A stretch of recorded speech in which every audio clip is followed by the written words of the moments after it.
slate. The 7D I have to do manually anyway. Okay. All right, cool. We've all heard about the hard way to learn, John. Is there an easy way to learn? If you begin and understand yourself thoroughly and you have a lot of raw experience, I think natural powers are released. And I do believe that all the graceful, easy learning comes from people who are comfortable inside their own skin because they understand. And people who've had a lot of early experience. And I operated on those principles even though it was illegal in a public school setting. I set aside one full day a week. I won't get into the politics of how this was pulled off, but it was never easy, where the kids could follow their own instincts anywhere in New York City they wanted to go. One full day a week where I took them on group projects, different parts of the 5 boroughs in New York City, group projects that would end up with a tangible goal, such as testing. I remember this one might amuse the people watching this. The New York Times announced on the front page about 3 weeks before the Ed Koch, Dave Dinkins election of, let me say 1980, somewhere around there, that Dinkins was hopelessly behind by 17 points.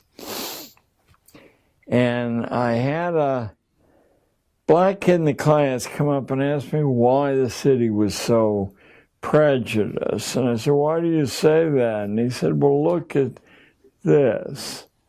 And I said, well, why do you believe that's true?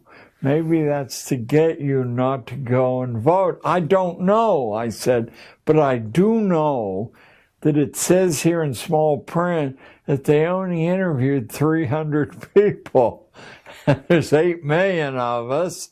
I said, there's 120 people in my 5 classes. If each one of you do 20 interviews, and we do it according to the way you get a random distribution, and that's easy enough to find out, well, we can have many times larger sample than, so that happened. We gathered the data, we processed it, and we discovered, about a week after the Times said he was hopefully behind, that he actually was ahead by a fraction of 1 point. It's quite a skew. The election came. He won in the closest race in New York history, but notice that a random group of 120 13-year-olds had produced more accurate information. The math in the statistical processing is hardly daunting for a 5th grader.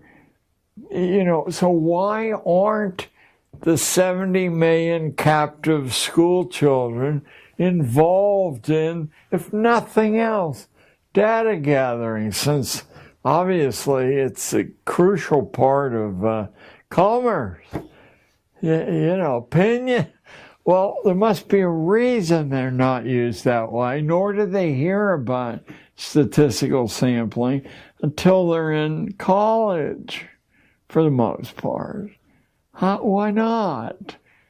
According to Alfred North Whitehead, one of the major mathematicians of the 20th century, other than addition, subtraction, multiplication, and division, the only crucial piece of math for everyone to learn is statistical sampling predictions, because the society, the economy is organized around those things.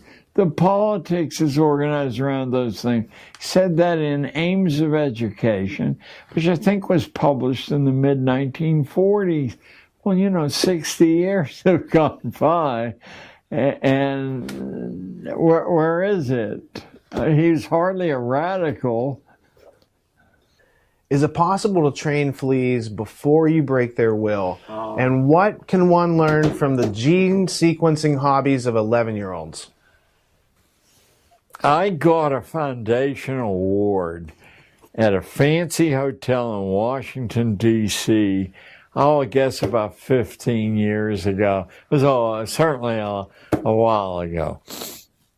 And sitting next to me was an 11-year-old boy receiving the same award from the foundation. And I was tickled. Here's this little skinny Chinese kid, and he had made some scientific breakthrough. So, I'm patronizing him the way I've been trained to do. And I said, well, how did you learn to sequence genes, instead of swimming? I'm a swimming champion. I remember he said that to me. I have a lot of medals. So he was a well-balanced 11-year-old kid.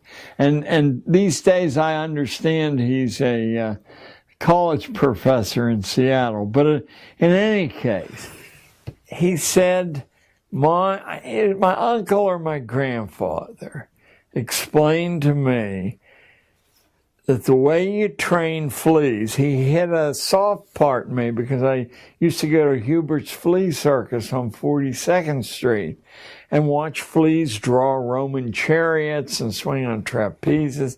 He said, you've got to break their spirits. If you put fleas in a container, they'll instantly leap off and head off in all directions because they have flea agendas, and even they don't all off in the same direction. They have individual agendas. So he says you gotta break that autonomy in the flea first.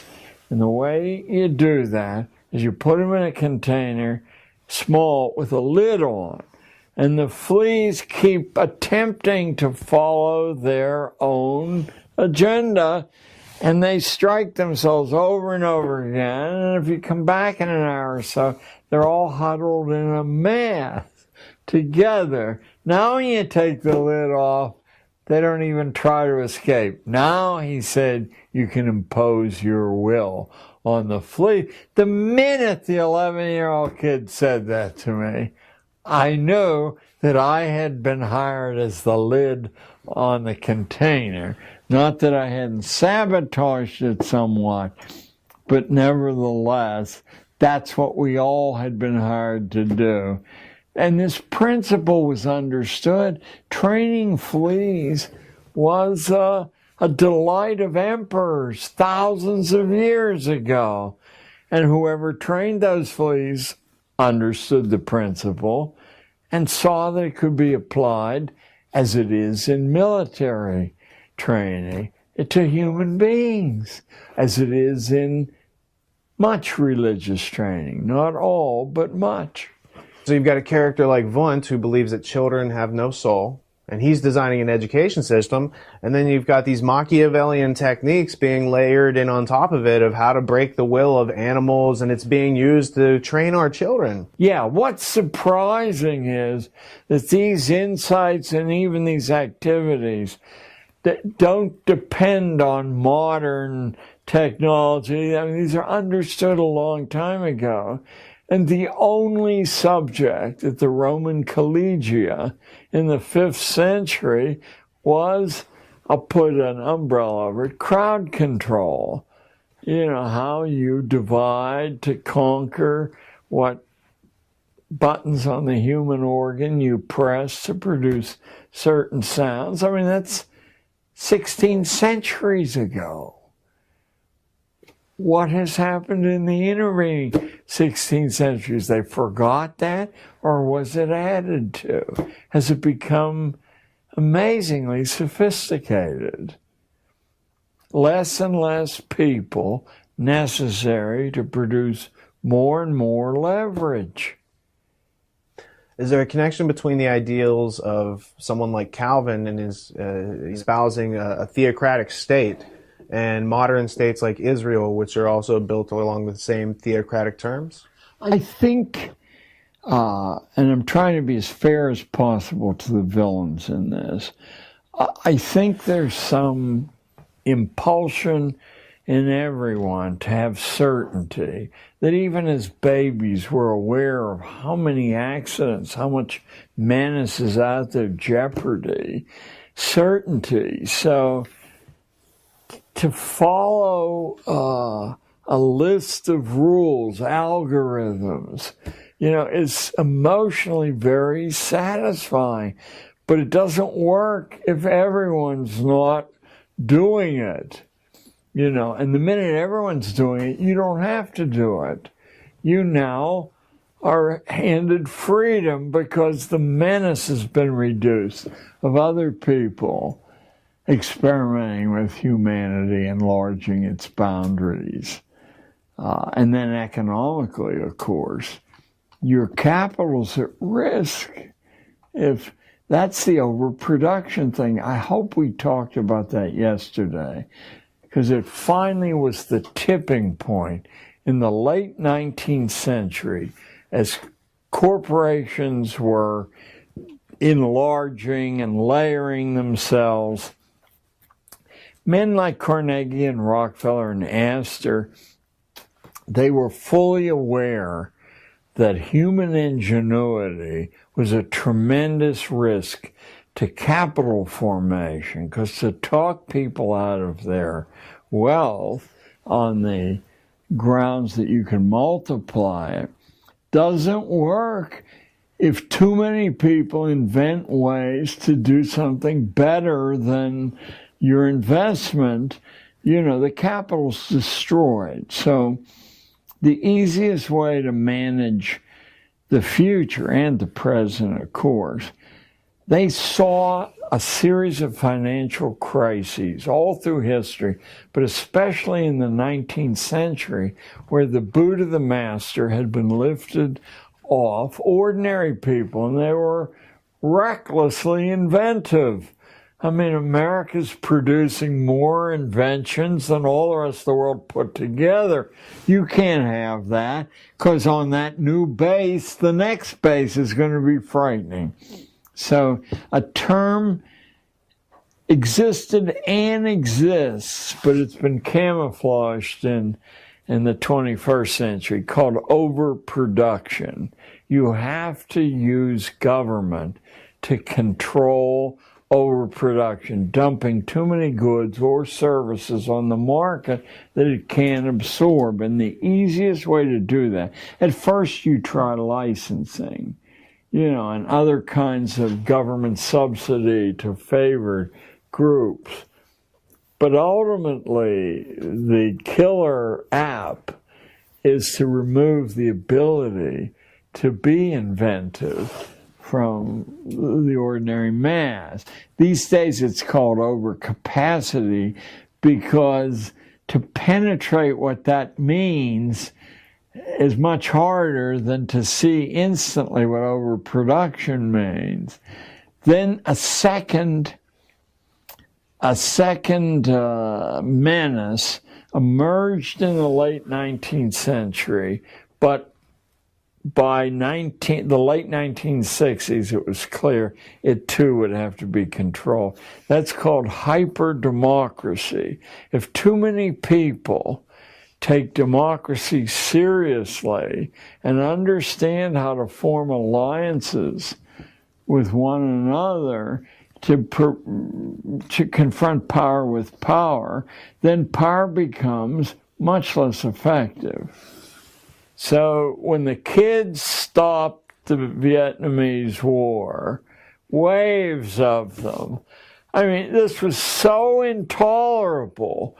The costs to privileged classes of this rain of money, the costs to the government of not being able to suppress dissent on the grounds that this is an emergency.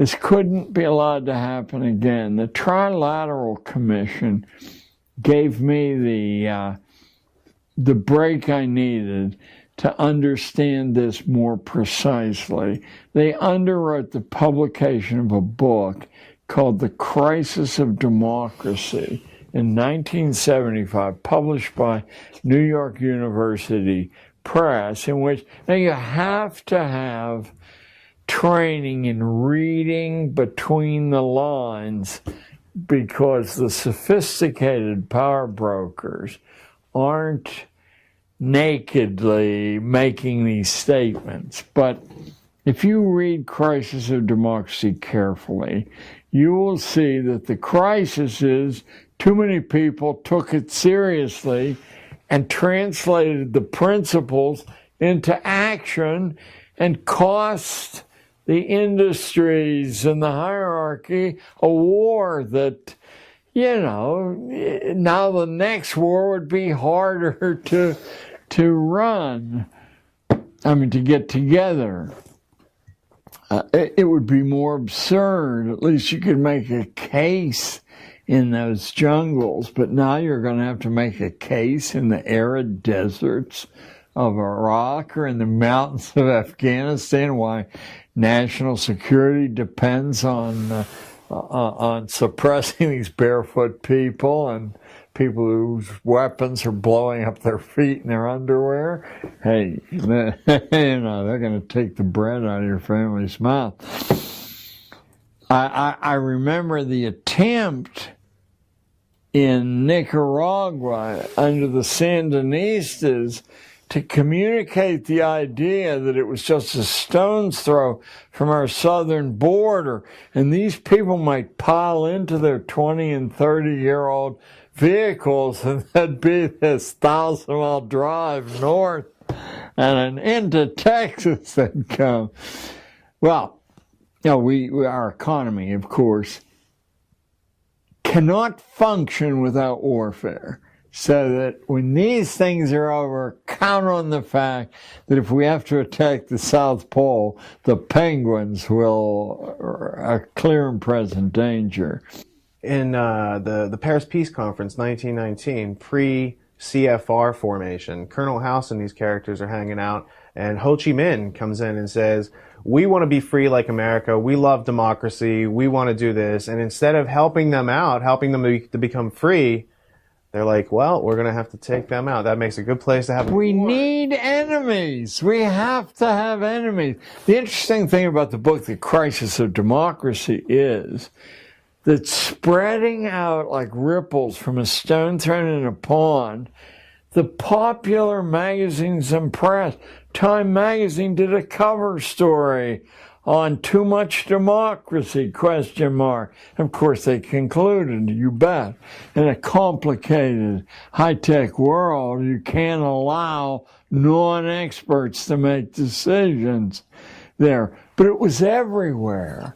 So the tom-toms, they're interconnected, and they beat simultaneously or nearly so. What's the role of curiosity? Well, is it not the lever that produces invention? I mean, it forces you really in a fun way to think for yourself there. And then it turns out that the secrets of nature or of society aren't really very hard to penetrate as long as you remain curious. How do you destroy curiosity? Because we all say little babies are always curious. How do you destroy curiosity? Well, one good way is to sit people in chairs, tell them to speak when you're spoken to, threaten them with upcoming tests if they don't memorize usually erroneous material. It's fascinating. Show me a school book that deals with Admiral Perry's opening of Japan. And the school book, last one I looked, was nominally under the aegis of the Librarian of Congress, so a major scholar, and it will say that essentially it will say that we decided that Japan should be part of the modern world. It wasn't fair to leave them in medieval. And so Admiral Perry sailed over there and negotiated, and they said, okay, you can have coaling bases, or we'll take care of sunken whaler crews.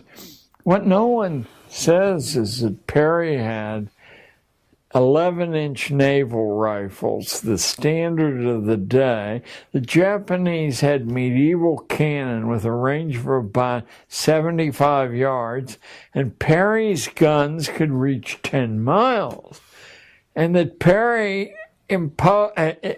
emphasized the destructive impact of his force of 3 black gunboats. I mean, somebody had to actually paint the boats black by destroying some structures on the shore.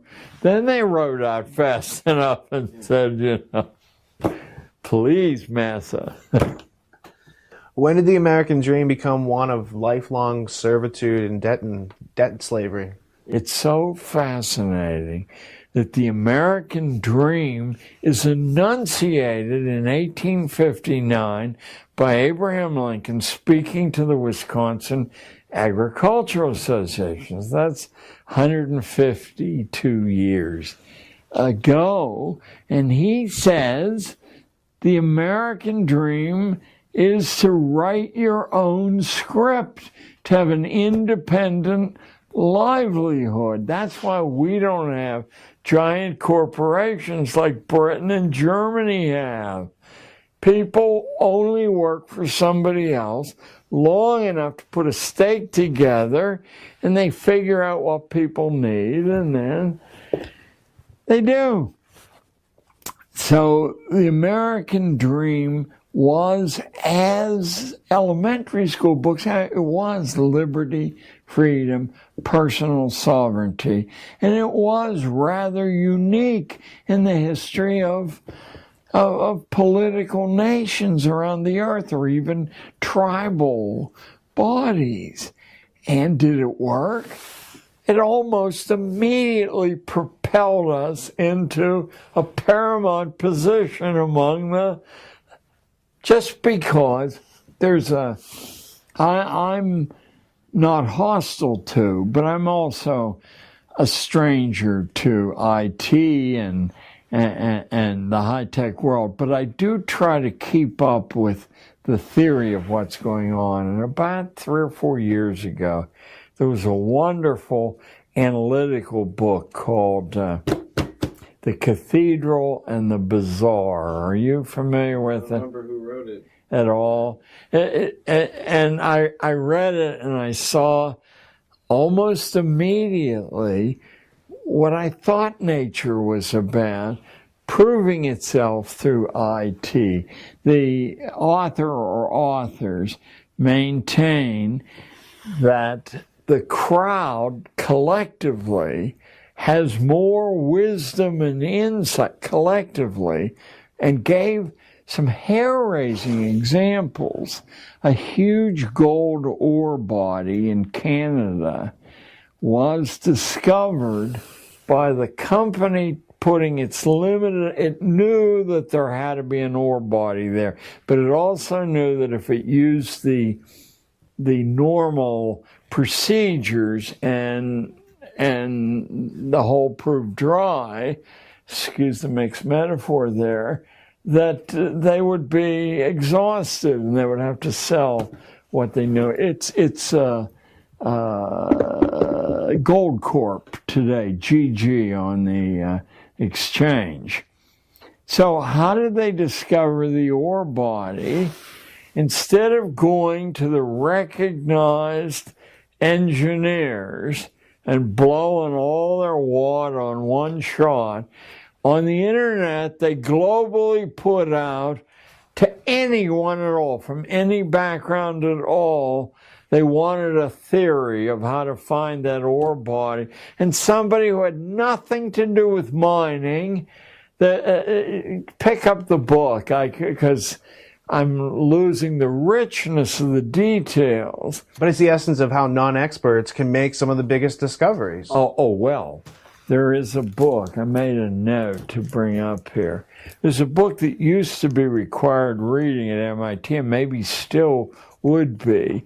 It's by a middle-level physicist named Robert Scott Root Bernstein. It's called Creativity. It's this thick, and the structure internally is so maddening. It's done in the form of a group discussion among different people, why he did that. But eventually I forced myself to read it, and what just comes pouring out of it is how actual life, world-changing discoveries are made. This is an MIT textbook. Apparently, by adding funds and assistance to a project, you almost destroy your ability to make these breakthroughs. People who have to saw ice cube trays in half to make a piece of lab equipment, etc., are the people who transcend the conventional. Now, that's often then taken over by a big project. One of the most recent dramatic examples, and I'm sure you can Google or whatever the search engine term is, there was 2 or 3 years ago in 60 Minutes, there was an account of a new way to treat cancerous tumors with radiation, without any side effects at all. And it had been discovered by a man in his garage who was had nothing to do with cancer research.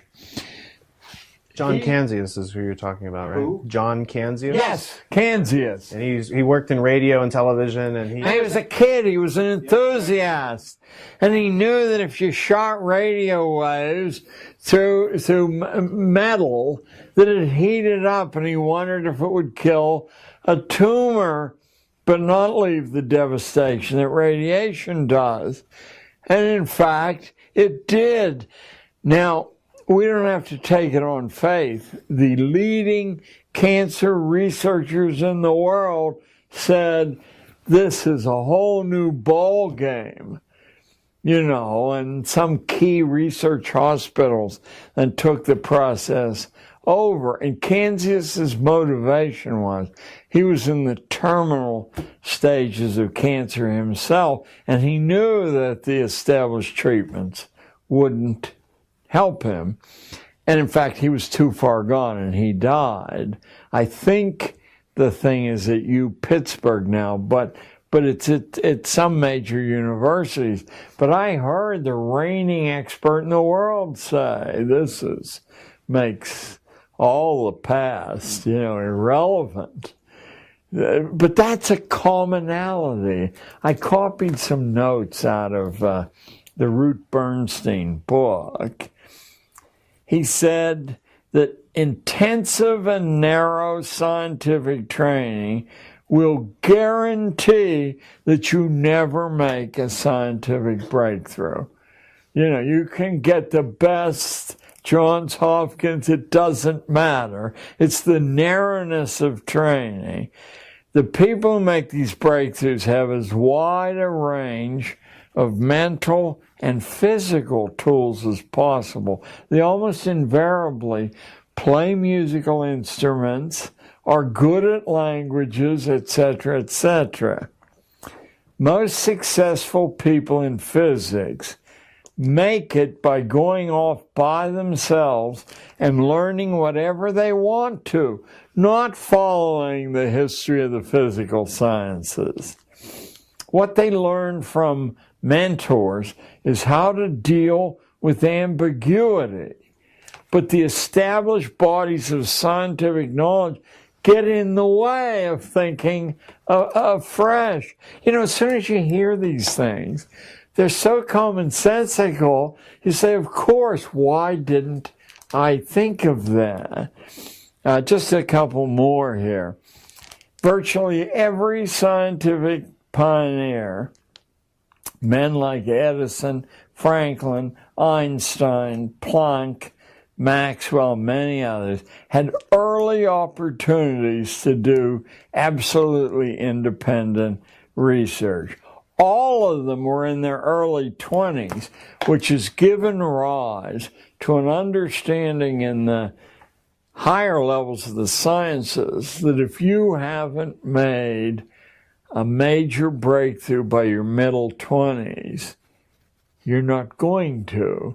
What you can do is head up a project and be a bureaucrat and take credit, as many college professors do, for the discoveries of your students, but you're not going to be worth gambling on. It isn't the age in itself that limits insight. It's the imprint of rigid patterns of habits. Now, I happen to dig up a wonderful quote from William James Psychology, I think printed in 1890, and the book given credit for establishing psychology as an academic subject. And James was, of course, he had ambivalent feelings, but he certainly was a disciple of Wundt there. Now, this is a direct quote from William James Psychology 121 years ago. Habit is the enormous flywheel of society, its most precious agent. It alone saves the children of fortune from the envious uprisings of the poor. It alone prevents the most repulsive jobs from being deserted. It holds the miner in his darkness. It keeps different social strata from mixing. Well, I'll just complete. One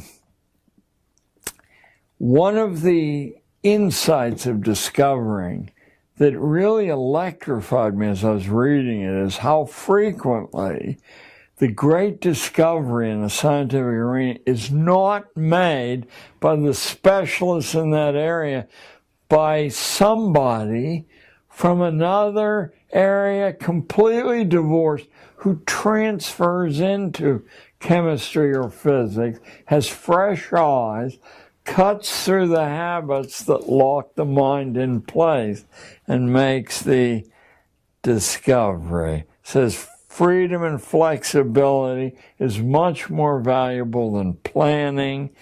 Insight comes only by getting out of ruts and plugging into a variety of methods.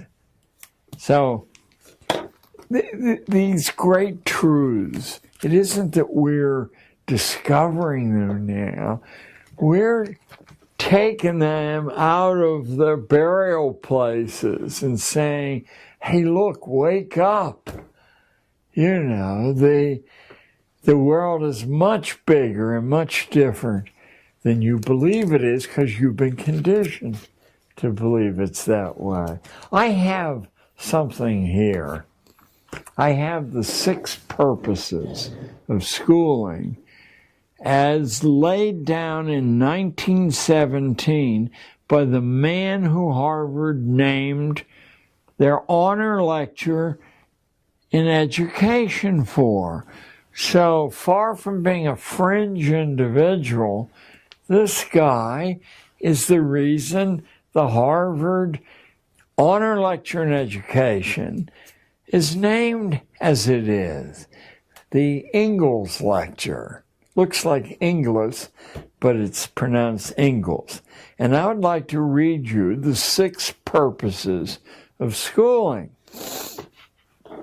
I moved heaven and earth, and it took years to find this book, just like trying to find, in past years, a copy of Carol Quigley's Tragedy and Hope.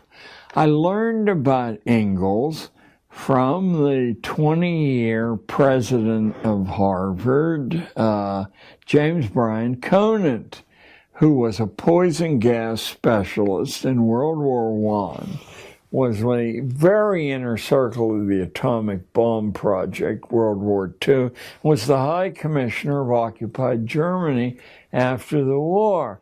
So he wrote, there must be 20 books about the institution of schooling, of which he was completely a proponent. And he's a very, very bad writer. I forced myself to read most of these books, and in one of them, he says that if you really want to know what school is about, you need to pick up the book that I'm referring to here, Principles of Secondary Education. 2 years it took me to find a copy of the book, 750 pages, tiny print, and as dull as your imagination can conceive. And furthermore, it's not until you get to the very middle of the book, in an unlabeled section, that he spills the beans. Let me spill them for you.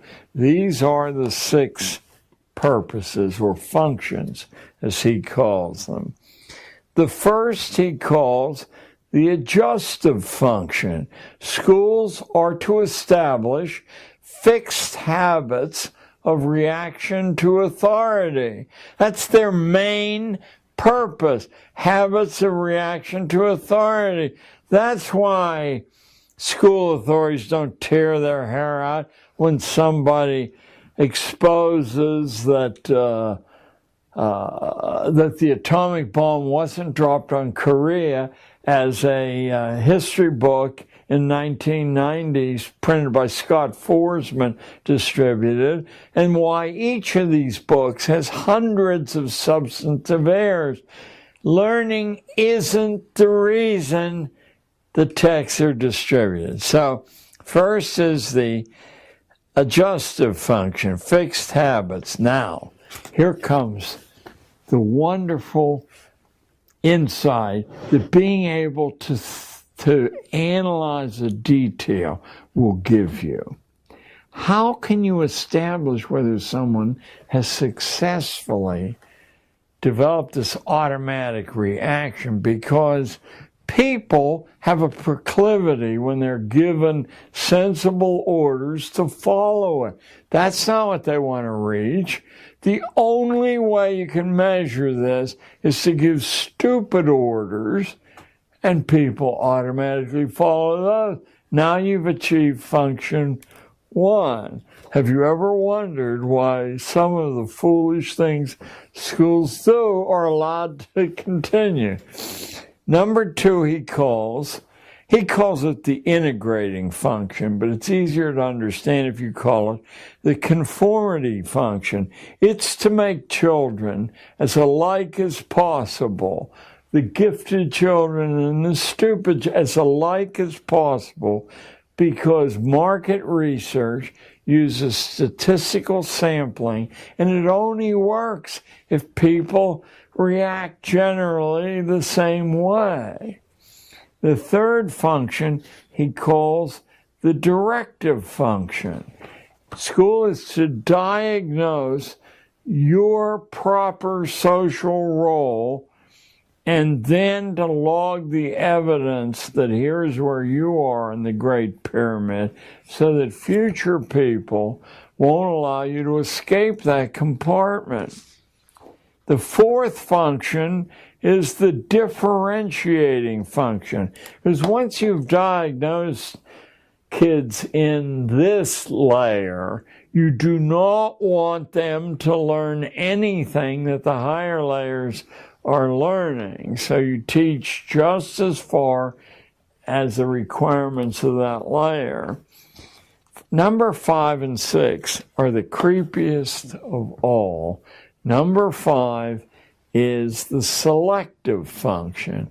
What that means is what Darwin meant by natural selection. You're assessing the breeding quality of each individual kid. You're doing it structurally because school teachers don't know this is happening. And you're trying to use ways to prevent the poor stuff from breeding, and those ways are hanging labels, humiliating labels around their neck, encouraging the shallowness of thinking, you know. I often wondered, because I came from a very, very strict Scotch-Irish culture that never allowed you to leer at a girl. Well, when I got to New York City, the boys were pawing the girls openly, and there was really no redress for the girls at all, except not showing up in the classroom. You know, high absentee rates. Well, you're supposed to teach structurally that the sexual pleasure is what you withdraw from a relationship, and everything else a waste of time and expensive. So the selective function is what Darwin meant by the favored races.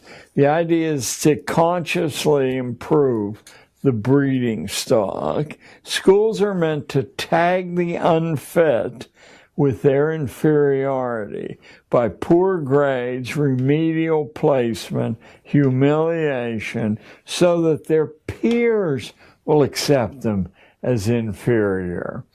And the good breeding stock among the females will reject them as possible partners.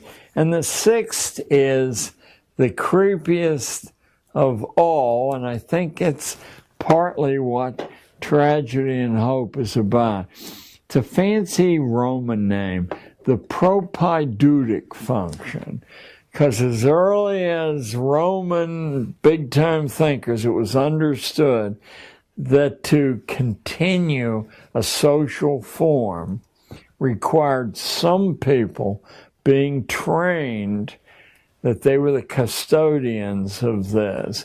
So some small fraction of the kids are being ready to take over the project. That's the guy, the honor lecturer, and it will not surprise you that his ancestors include the major general at the siege of Lucknow in India, famous for tying the mutineers on the muzzles of the cannons and blowing them apart, or somebody who was forced to flee New York City, a churchman, because at the beginning of the American Revolution, because he wrote a refutation of Thomas Paine's Common Sense. They were going to tar and feather him. He fled and was rewarded by the British by making him the Bishop of Nova Scotia. Those are Ingalls' ancestors.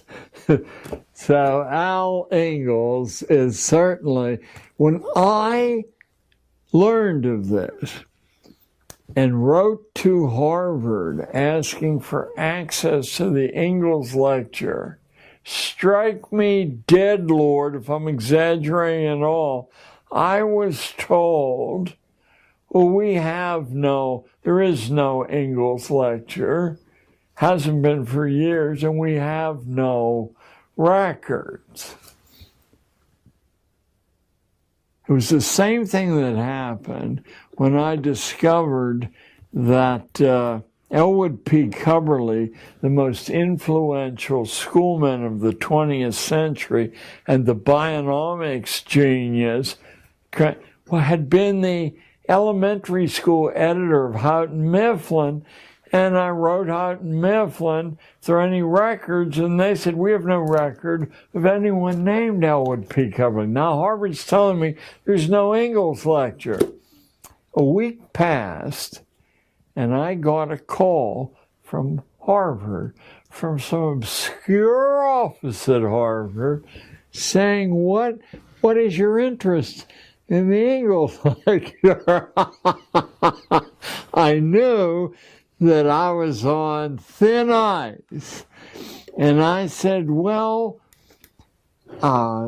James Conant referred me in his books to the man the Ingalls lecture is named after. And I was wondering if I could get some background on this fellow and a list of the lectures. And in due time, I got a list of the lectures and instructions how to access the texts, but not easily. Enough hoops that someone who has to mow the lawn and burp the baby, wouldn't jump through those hoops.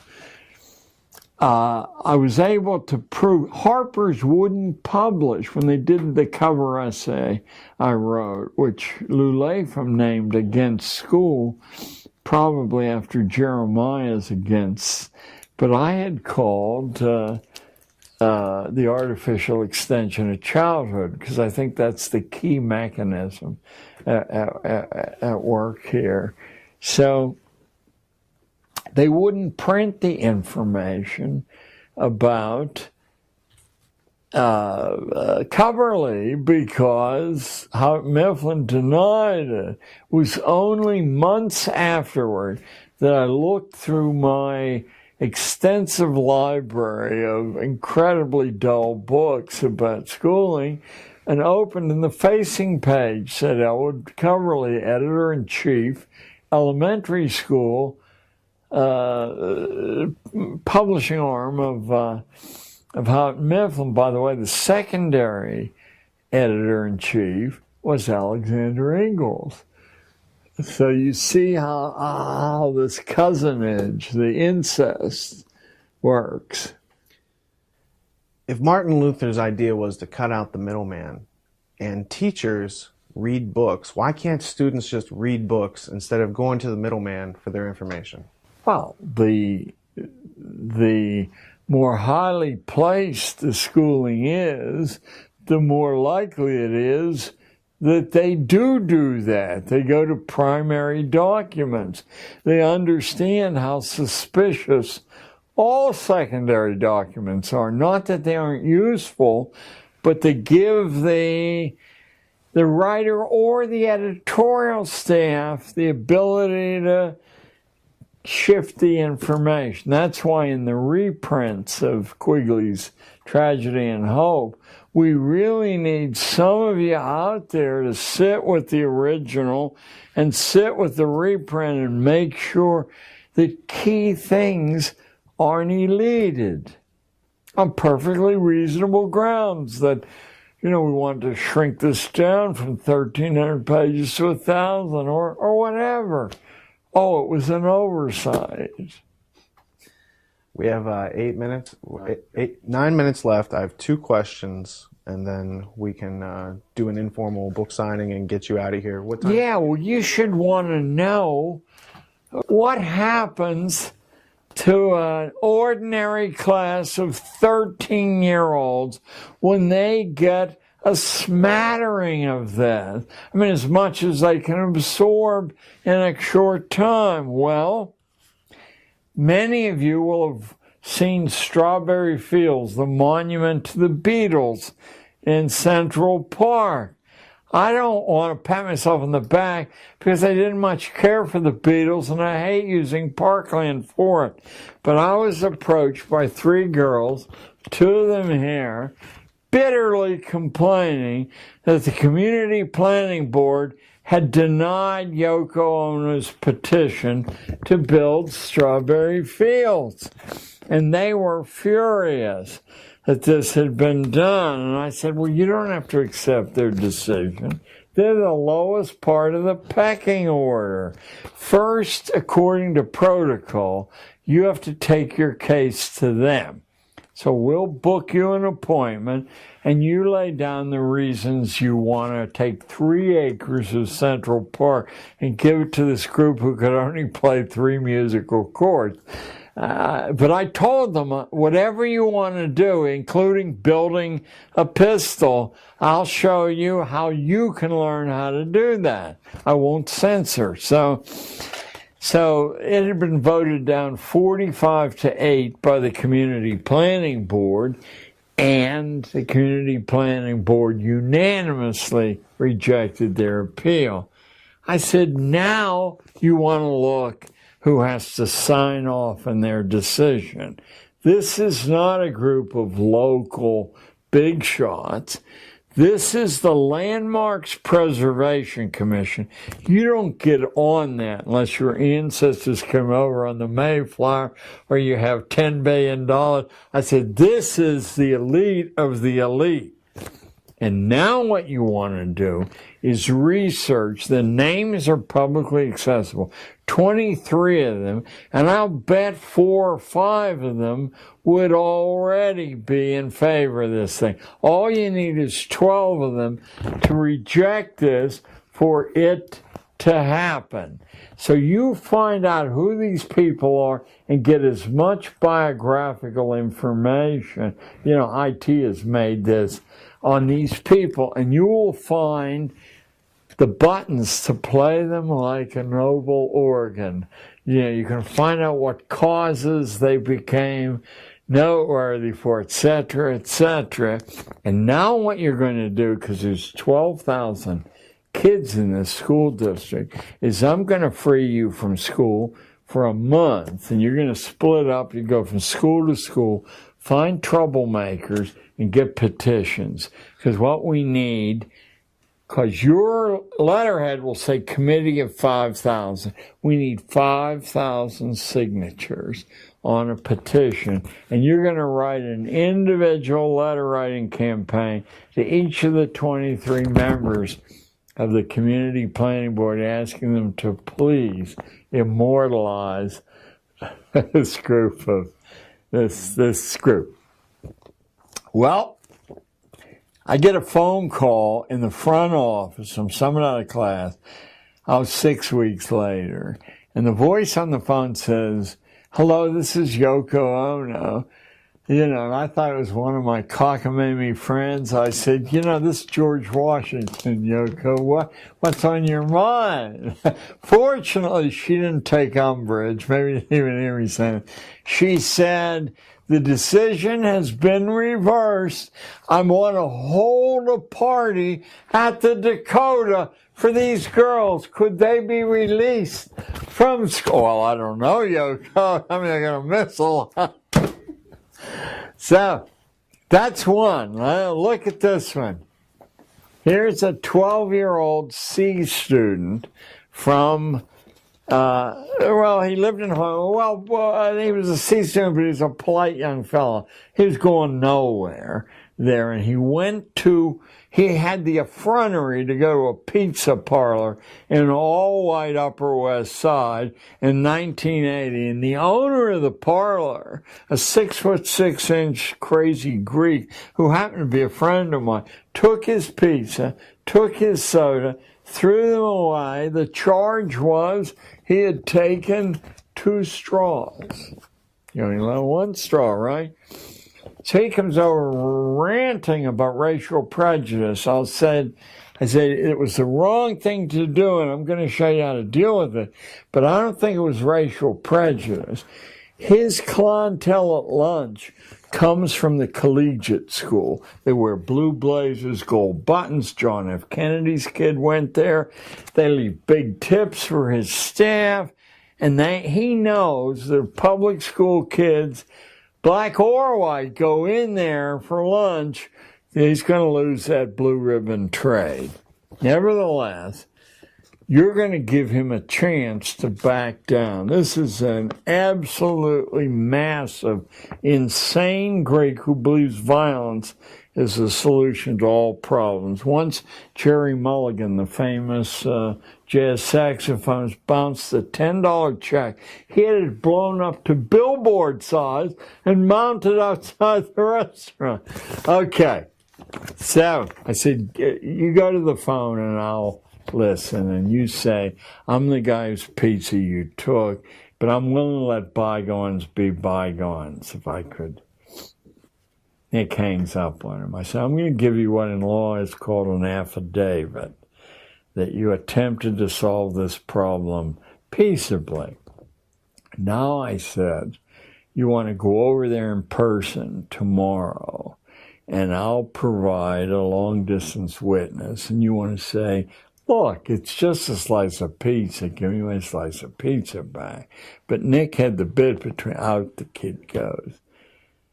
And now I said, you're going to call him one more time with a different teacher as a witness. Then you're going to write him a letter, certified, return receipt requested, 65 cents in those days. And now you have 4 pieces of evidence to provide to the court. And then you're going to sue his ass in small claims court. Only cost like $3 in those days. But it was 17 miles from the school. Kids can't sue. I said, anyone with $3 can sue. It doesn't mean you're going to win. But the way the referee in small claims court decides, since it's one person's, is who has evidence that they acted reasonably.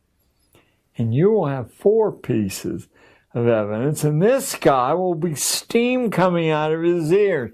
Well, he was awarded triple damages. How about that? Now, what do you suppose the small claims court referee said when he got home that night to his friend? You're not going to believe what I just adjudicated. So beginning about 4 days later, we get a call from the Brooklyn College Law School. Could he come over and lecture? Of course, he said no, and I said, listen, I'll ruin you if you don't. We'll work it out. Then Columbia Law School called. Then we got daily calls from judges to take him out to lunch, because isn't this a symbol that the system really? Okay.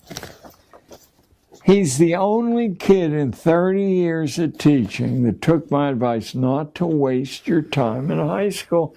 I said, any number of very good colleges will take you in at the end of your sophomore year if you provide the documentation. You're ready.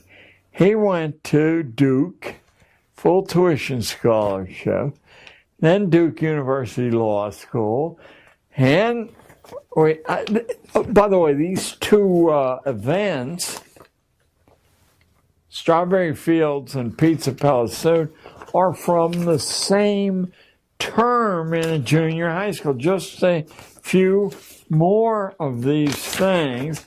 Here's a PhD from UCal. Here's a 13-year-old girl who came to me complaining that her mother was a liar, said she could go to Paris alone that summer if she could raise the money. She said, I just checked and nobody. I mean, she was a single-parent household. Mother was a secretary. She said, nobody. I said, well, you can't do it on a job, but there's not very much money if you have a little business. And she said, 13-year-old kids can't have businesses. I said, if you have something people want, they don't care how old you are.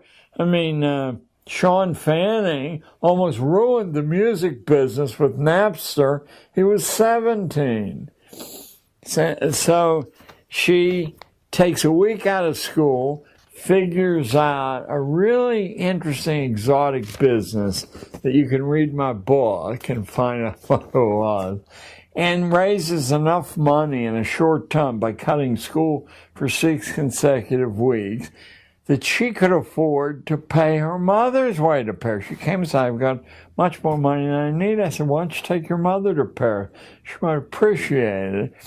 On the basis of that, she went to what I believe is the finest college in the United States, Hampshire College, where you write your own curriculum and then you negotiate with the faculty. My granddaughter goes there, will be graduating next year.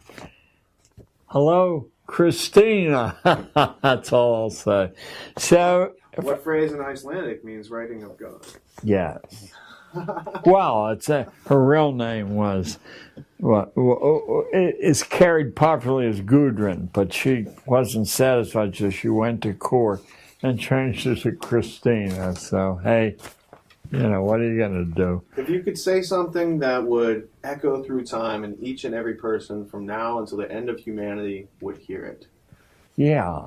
Sensible children do not wish to be incomplete human beings. And so when you impose a stage theory of human development upon them, you affect or tormenting them, you're limiting their opportunities. The whole world for all history knew that childhood is over about the age of 7, and if it persists beyond the age of 12, you've got some hopeless human being on your mind. Don't be your kid's enemy, because they're not a kid. That's a fellow human being, male or female. Be their partner and enlarge the opportunities. No homework, please.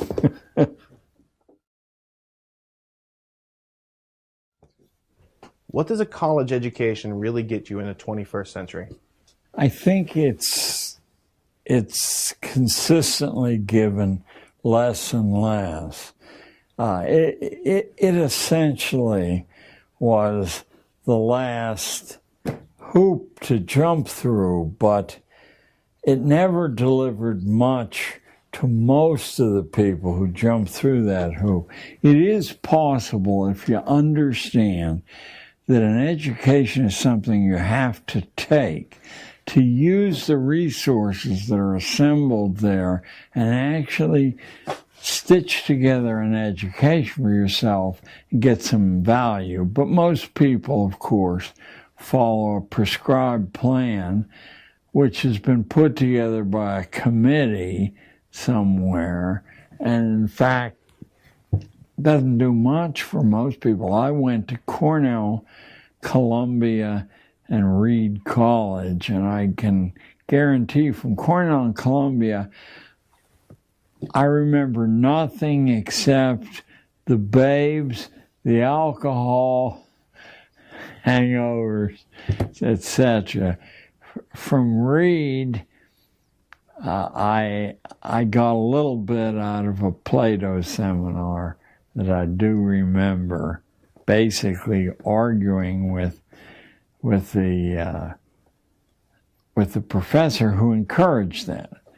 You know, it doesn't give you a bang for your buck unless you commit.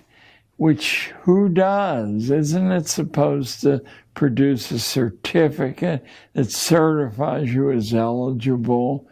The funny thing is that IT has accidentally exploded a lot of that because so many people, I remember when my daughter graduated from MIT, and she used to bitterly complain that her classmates would vanish for months at a time doing jobs for various companies, then come back as if nothing had happened and nobody punished them.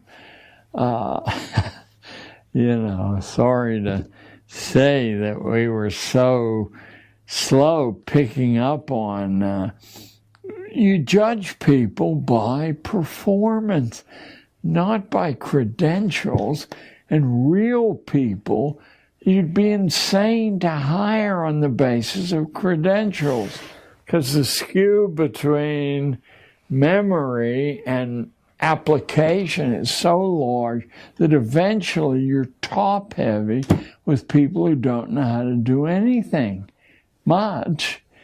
I'm going to ask this last question. I'm going to go burn your DVD, as that way you're not late. And so just answer to Jitu and Tony and Kevin. What is the value of persistence as juxtaposed to the learning process? About 10 years ago, I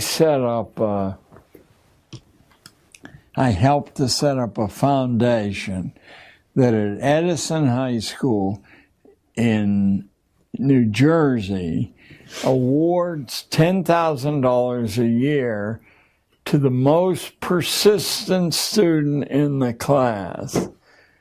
And persistence in the face of adversity is the final test. If you can stick to something, nothing is difficult to learn. I mean, nothing at all. But the natural selection process, operating on a low boredom quotient, on personal disrespect, I can't do that, and many other things, eliminates almost everyone except the persistent. Those are the ones who demonstrate merit. Now, obviously, a lot of the control mechanism is inherited or appointed, but the parts that aren't go to the persistent.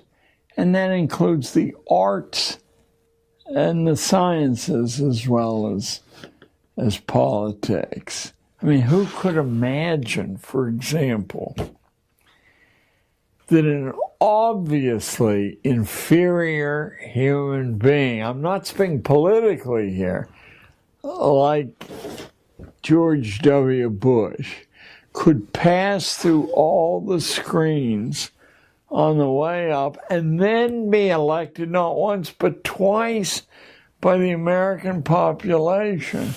He flunked his pilot's course, 25 out of 100, and now he's supposed to be given a jet to fly in combat. But of course he pulled strings, he didn't do that. He clearly was an imbecile. He looked like an imbecile, he talked like an imbecile, and you cannot believe that any decisions attributed to him were actually made by him. No one would be crazy enough to put him in charge and say, you mind the store and I'll go off. So, but he was persistent, and he did reject the negative assessments that occurred all through his life. What Iraq is about, in my opinion, is showing Daddy that the people who embarrassed Daddy got their comeuppance, and who the hell cares that the carnage is, he's one of the great mass murderers in history, but Daddy's reputation was saved from disgrace. What do you feel the role of UNESCO has been in the manipulation of the educational curriculum? Well, I'm bothered a little bit by the general mass of conspiracy literature attributes powers to the United Nations, which it simply doesn't have. That doesn't mean that it isn't filled with villainous intentions. I mean that it never succeeded in becoming, people say it's a respectable institution, but they don't behave. No one says, what does the UN say about, no one says that. Mm-hmm. You know, and they've almost given up trying. I mean, there's now a minority opinion that it's not worth spending the money to have it in the United States. Mm-hmm. You know, because it's as much anti-American as it carries out our subtler designs. I've noticed that UNESCO focuses a lot of their workings on the educational framework of nations, and you go to the website. But you and I would too. Pestalozzi and Herbart and Wundt are all listed. Yeah, of course. Well, wouldn't anyone say it's easier to deal with unformed minds with no experience, wean them away from, yeah. I mean, it's in an engineering sense what you would expect to happen, and so we wouldn't be surprised that that's what does happen. Who was Johann Pestalozzi, and what were some of his few ideas?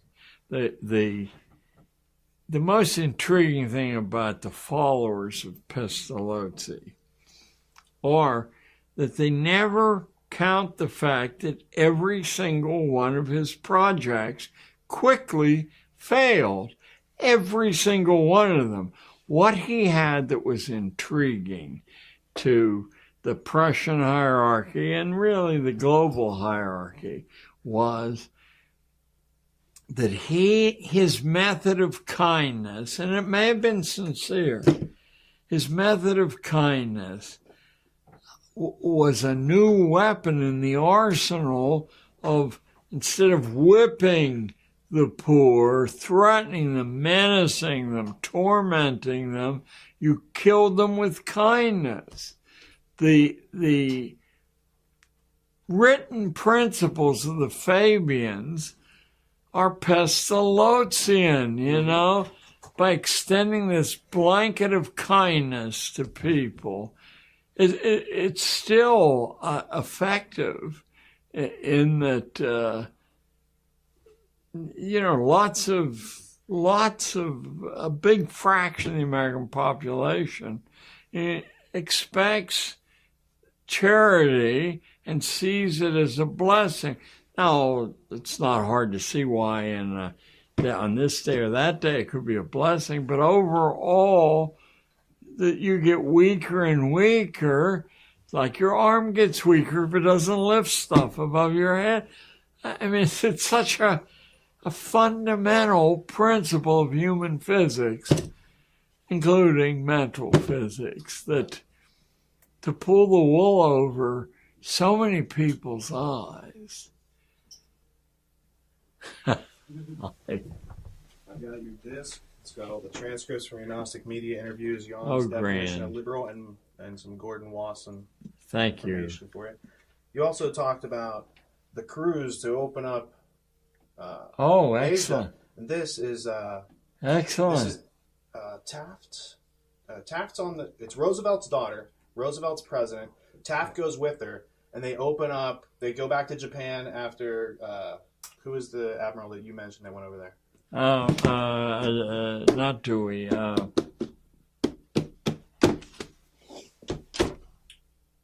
you know what I'm saying? They had already gone over there, and this was the second one, and then this sets up the whole World War II, World War I, the whole scenario, the opium smuggling, it's all in there. And this guy wrote Flags of Our Fathers and Flyboys. Oh, yes. James Bradley. Yes. And so I thought you might... Thank you. I will. You'll enjoy it. And you did an outstanding job. Hey, this has been a lovely course in how complicated it is, you know, to make to get the word out. Have you seen this book? It's called The Perfectibilists. It's by Terry Mollinson. No. That was the name of the Illuminati before it was known as the Illuminati. It was the Perfectibilists, and they were a private club. And this means per me kaki vida. It means through me the blind become sighted. So their top secret is the trivium and learning, but they use it out of order, so they don't establish what exists first. They assert logic without. No. If you look in the back, it has a full glossary of individuals. All the members. He's cataloged. Now this is my copy, but I want you to take it, and I can get another one. Oh, and then you can God bless. Chris Milligan. And God bless. This here is the reference of Carl Wundt, and it goes into some of his colleagues, and you'll have a lot of references to your own material. Thank you all, and certainly... Now you got a heavy bag to carry. Now I got a heavy bag to carry. I'll take it for you. I'll get it. Let me get your mic off, yeah? Yes.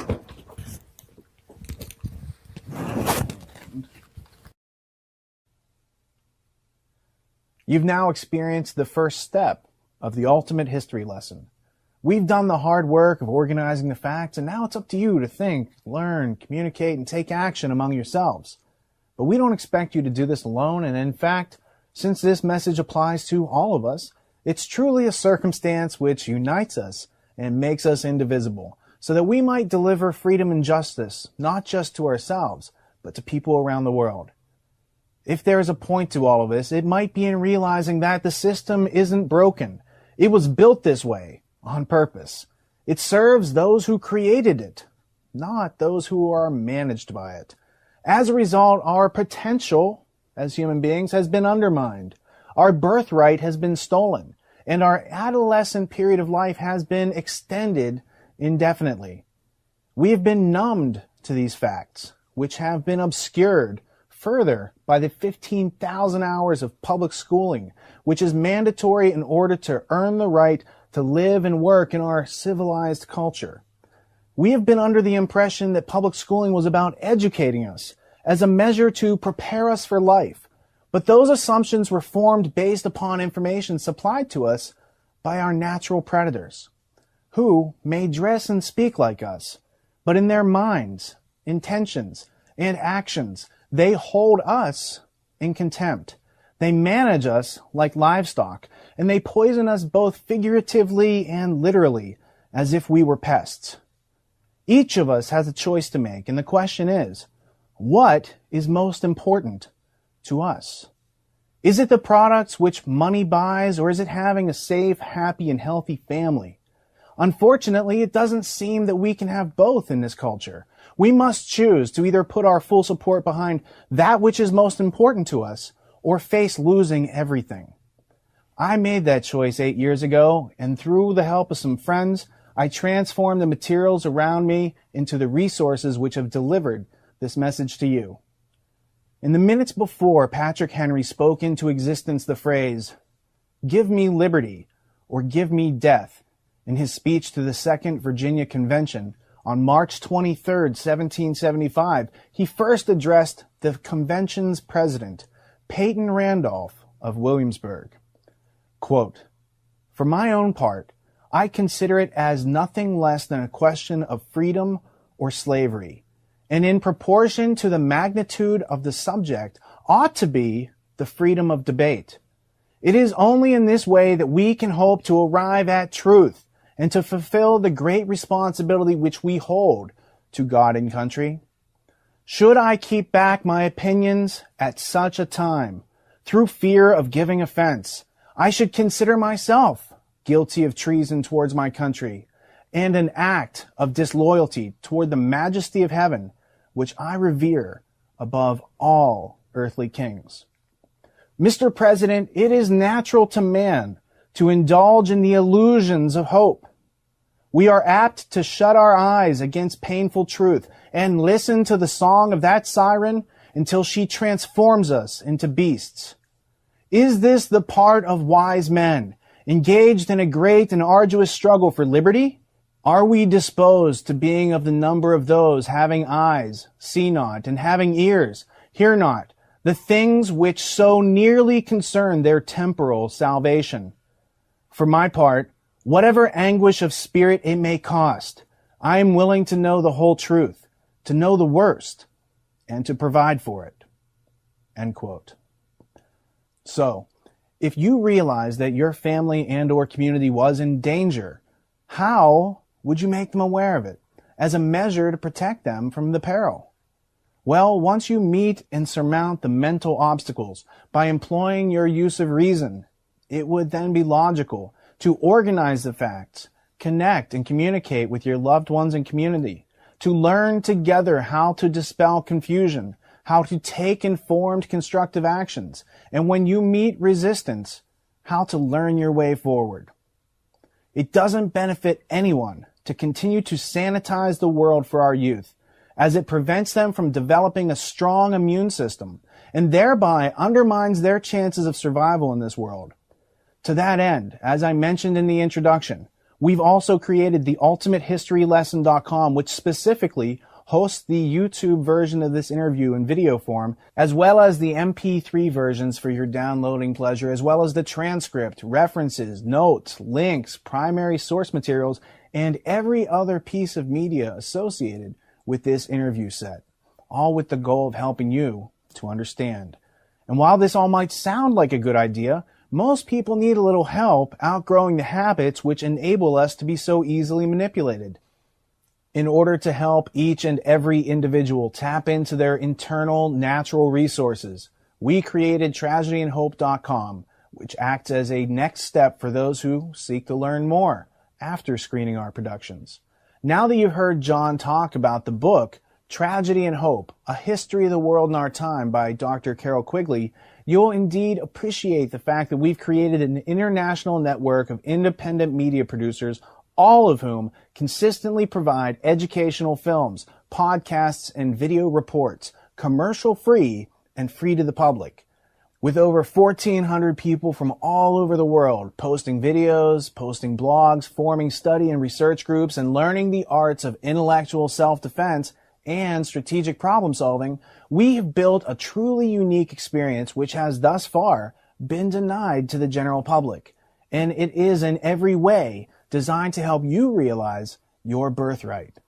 In this last hour, I was surprised to learn about John's key role in helping Yoko Ono get approval to create Strawberry Fields, a section of Central Park in New York dedicated to John Lennon, across the street from where he was shot in front of the Dakota Hotel.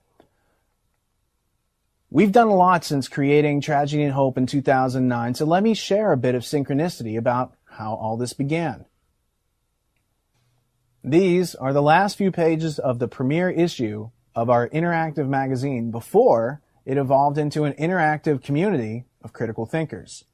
I'd say that not only have we come a long way, but we've also stayed on track, and I think that's reflected in the synchronicity of these full circle moments.